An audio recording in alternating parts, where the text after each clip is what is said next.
How do you assess the performance overall? Very good first half. I think one thing always to consider with this group, always motivated, so determined to do well. I thought they showed that.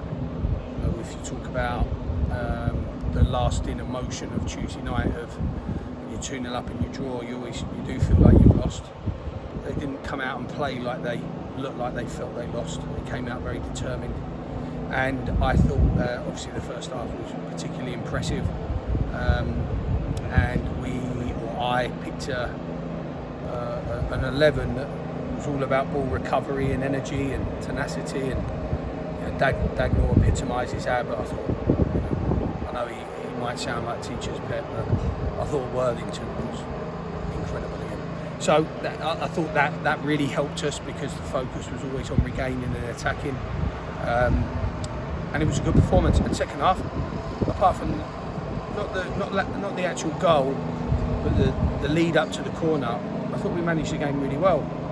And if there was anything at the top of the priority list for this group of players, it was management of the game. And I thought we did that better. I thought we kept the ball for longer periods at times. A win is what you wake up and have an objective about. Certainly, I thought we did quite comfortably. And as you say, the 3 first half goals meant it was pretty much job done at half time. Yeah, it might have been for you, and it might be now looking back, but it wasn't for us. I wanted them to. I thought we started the second half really well. I thought we played really aggressively. There was no complacency, which was nice.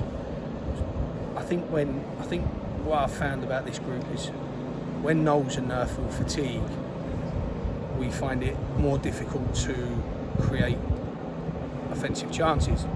So they've become such a massive part of our pattern of play, and the expectation on them is so high for 2 young players in their first campaign. But when they fatigue, I do find that we have less conviction, penetration to our attacking play.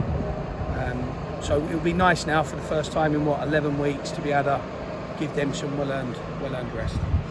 And the bench today, Lee Collins back on the bench, and you welcomed Emmanuel Sanupe back, so you must be pleased to get bodies back for the run-in coming up. It's massive having our captain back. Huge character, winner, and a big part of our culture here. And to have him back and looking fit, I thought he looked fit. I think if we'd have got a 4th one early, we'd have seen Lee in the second half. It was just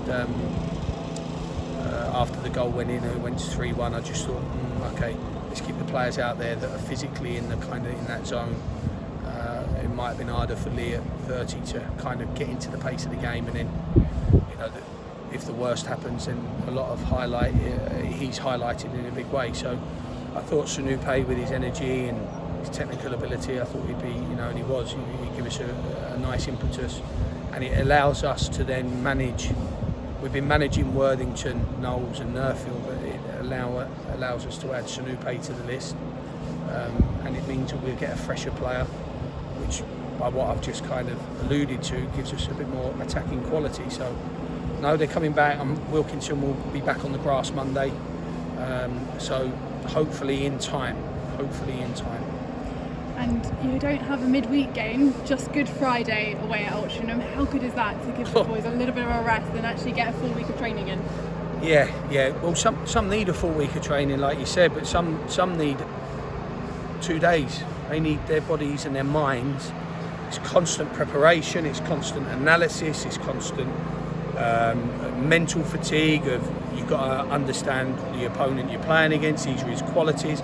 And all of these things add up. It's like going to school. There's a reason why at the end of the school year you get 6 weeks off and not a week off, because people have to recover. And that kind of mental fatigue is as damaging as the physical.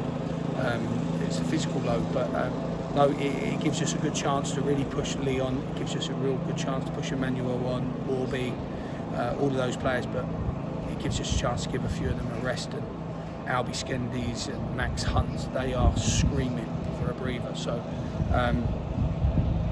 I'm looking forward to this week. Yeah, I am. Yeah. Thanks for your time, Dan. Thank you.